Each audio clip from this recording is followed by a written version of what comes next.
Hello and welcome. I am Ip Wishin, also known as Ippolit Kutlich-Wyszynski.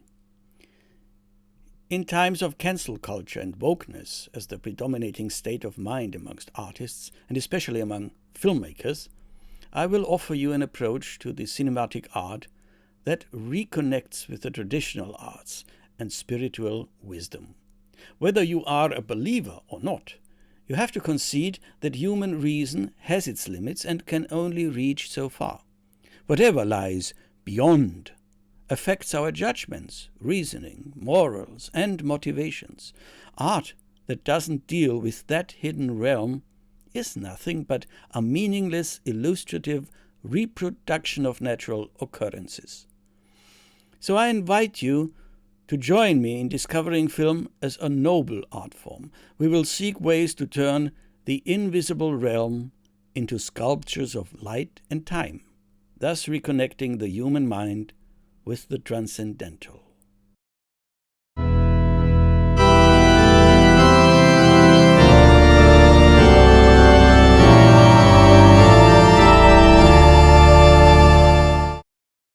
Before we get started, let's talk a little bit about this little fellow here. Yes, the tiny guy on the right hand, that's me more than 50 years ago. In kindergarten, they would call me the blonde giant.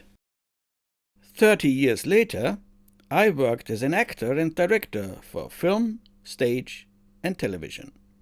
This is where I learned the ropes. When I retired as a director, I started a career as a corporate storyteller and script doctor. I work as a consultant for some of the biggest automotive companies, insurance companies, banks, and agencies. Sometimes I give lectures on storytelling at universities and business schools. All the while, I practiced Christian Zen meditation, finding more and more connections between the art of storytelling and Christian spirituality.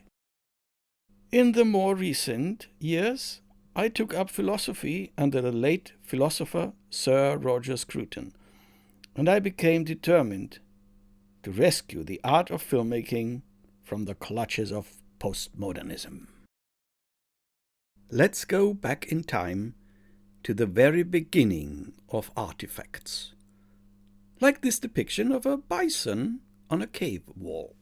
Enter Ubuntu, a hunter-gatherer who has never seen any artificial depiction of anything before.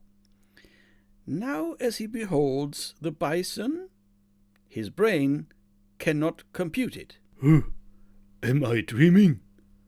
A bison in here? Or just a wall? Now bear in mind that we are so used to artificial stuff. We are surrounded by pictures, videos, music and other sound recordings all the time. We cannot even fathom what this first encounter would have done to Ubuntu's brain. Maybe he experienced some sort of ecstasy, like having taken a drug. And maybe modern cinema is desperately trying to recapture that effect by employing more and more technology like THX sound, 3D, 4D, and what have you. So, what's the point? Look at this beautiful lady. Would you have guessed that she's just a log of wood? Take a closer look. Only once we know that she was carved out of a piece of wood, we can fully appreciate the handiwork that went into this piece of art. We'll ask ourselves questions like, who was the artist? Who was the model? How long did it take for the artist to do this? How did he learn to make such delicate things? Well, at the age of 14, Bruno Walpott became an apprentice of one Vincenzo Musner, from which he learned the craft of sculpting from scratch. And this is how you acquire art, by learning the craft from a master. This is what the word tradition means. So when you look at a piece of artwork, you not only look at an isolated artifact, you see the traces of a struggle between artist and raw material, man and matter, or the taming of raw nature through the will to create beauty. As an artist, you cannot prevail if you haven't mastered the craft yet. By the way, as Sir Roger often pointed out, the basic flaw of modern art is that it no longer pursues the creation of beauty through craftsmanship, but rather looks for originality only, something that may be rooted in secular narcissistic self-realizationism? Well, be sure to tune in next time when we'll talk about film as sculpture of light and time, designed to make the invisible visible. See you around, and God bless.